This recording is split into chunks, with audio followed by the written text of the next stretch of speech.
Okay, so would you like to read us one of your pieces? Yes, I'll read an essay called The American Dream Through Our Books, and it first appeared on NBCnews.com. People often ask me why I'm so passionate about books and education. I'm usually shocked the more people aren't. I have to keep in mind that not everyone has had their life changed through education, and not everyone has had to fight tooth and nail for it. In my case, books have made the American dream a reality. My parents were migrant workers. I'm the first in my family to not only go to college, but to attend graduate school. In one generation, through books and education, my family has gone from the farm fields to the national stage, where I've had the honor of representing my community and advocating for Latino literature and history in our classrooms. I have a gift for language.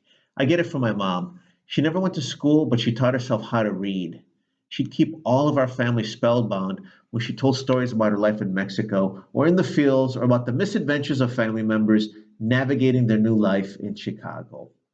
I knew language was powerful because as early as third grade, I was translating English into Spanish for my father. I remember salesmen looking down at him, judging him because he needed me to understand. That's when I learned.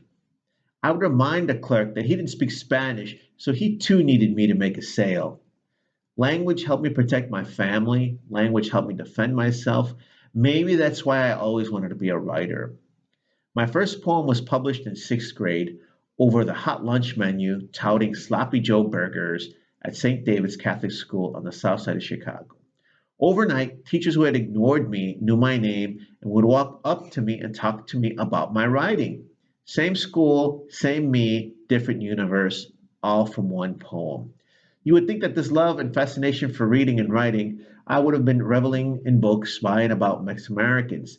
The truth is, I was never exposed to them.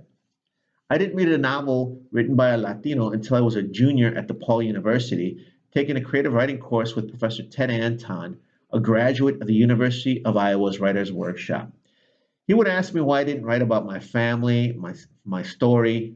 I remember wondering if that was even allowed since I had never seen that in a book. Professor Anton handed me Down These Mean Streets by P.D. Thomas.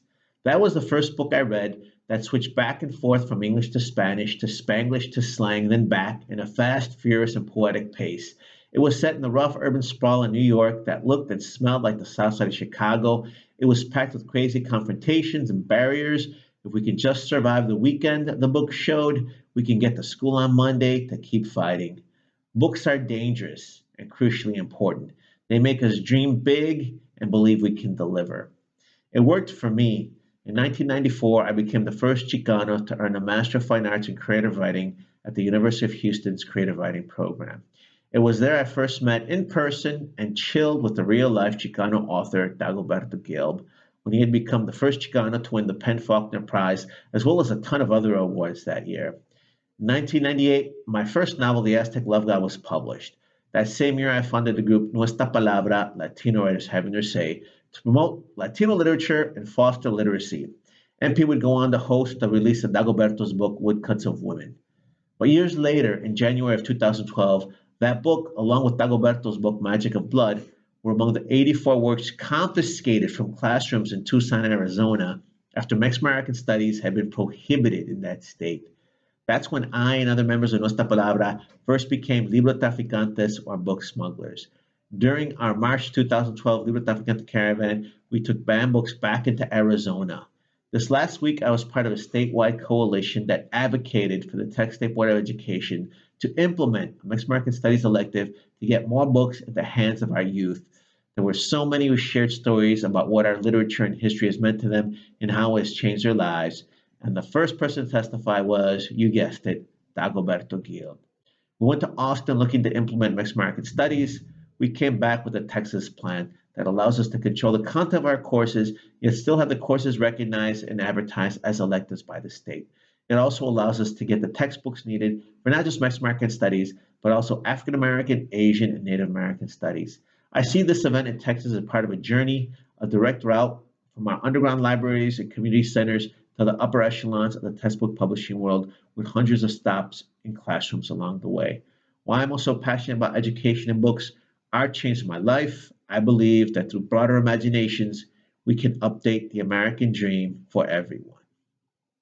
Wonderful. That was a lot about your life and experience, wasn't it? Exactly. Exactly. It's Hmm. funny, I hadn't read it in a while. I'm like, oh yeah, that's sort of a summary. Wonderful. Thank you for sharing that No, with by all us. means, my pleasure.